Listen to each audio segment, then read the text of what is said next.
Assalamualaikum dan selamat pagi. Ini adalah perkara terakhir yang kita akan belajar untuk bab 1. Jadi selepas cuti nanti kita akan masuk bab baru iaitu bab 2. So, subtopik terakhir adalah tajuk kaedah saintifik. Bila kita akan buat eksperimen di makmal, kita ada beberapa langkah yang kamu kena ikut. So, kamu kena hafal ada 9 langkah. Muka surat 34 dan 35 buku teks kamu ada. Seperti mana yang cikgu tunjuk dalam video ni. Yang pertama, mesti hafal lah. Turutan yang pertama mesti mengenal pasti masalah. Yang kedua mesti membina hipotesis. Hipotesis ni adalah jangkaan. Maksudnya bila kita buat eksperimen, kita jangka apa yang kita akan dapat. Yang ketiga, mengawal pemboleh ubah. Pemboleh ubah ni ada 3. Yang pertama, yang dimalarkan. Malar ni maksudnya yang sama. Yang kedua, kita ada yang dimanipulasi. Manipulasi ni adalah yang kita ubah. Dan lagi satu, pemboleh ubah, kita ada yang bergerak balas. Bergerak balas ni lebih kepada keputusan ataupun kesan yang kamu dapat di akhir eksperimen. Tengok yang keempat. Merancang eksperimen. Apa langkah-langkah. Yang kelima adalah menjalankan eksperimen. Kita buat eksperimen. Yang seterusnya. Yang keenam adalah mengumpul data. Kamu rekod jisim, isi padu ataupun suhu. Jika kamu tengok kat sini, kita perlu ulang 3 kali untuk mendapatkan bacaan yang lebih tepat. Langkah yang ketujuh, menganalisis dan mentafsir data. Yang ke-8, buat kesimpulan. Dan yang ke-9, kena tulis laporan. Sekarang, kamu cuba buka modul sains bab 1 yang cikgu bekalkan tu. Ada satu muka surat tu. Seperti yang cikgu paparkan. So, kita cuba jawab soalan ni. Nyatakan 8 kemahiran proses sains yang anda telah ketahui. Tadi kita telah belajar ada 9 kaedah saintifik. So, jawapan dia, tolong salin adalah yang ini. Yang pertama, kenal pasti masalah. Yang kedua, bina hipotesis. Yang ketiga, mengawal pemboleh ubah. Yang keempat, merancang dan menjalankan eksperimen. Yang kelima, mengumpul data. Yang keenam, menganalisis dan mentafsir data. Yang ketujuh, membuat kesimpulan. Dan yang terakhir, menulis laporan.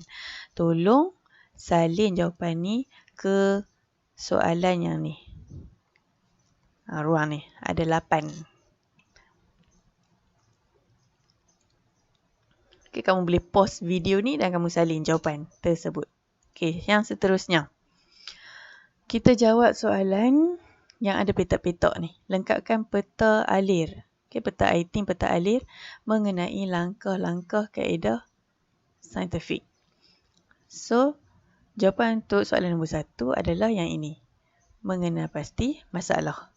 Kemudian kamu membina hipotesis. Mengawal pemboleh ubah. Ikut nak panah. Yang seterusnya, selepas mengawal pemboleh ubah, ambil jawapan nombor 2 ni. Merancang eksperimen. Kemudian petak yang ketiga, ambil jawapan ni. Menjalankan eksperimen. Kemudian kamu mengumpul data.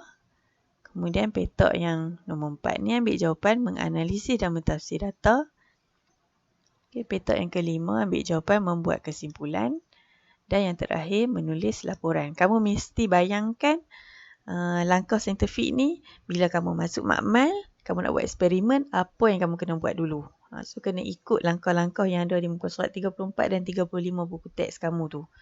Kita tahu masalah dulu, kita buat hipotesis, kita kawal pemboleh ubah, kita rancang nak buat eksperimen.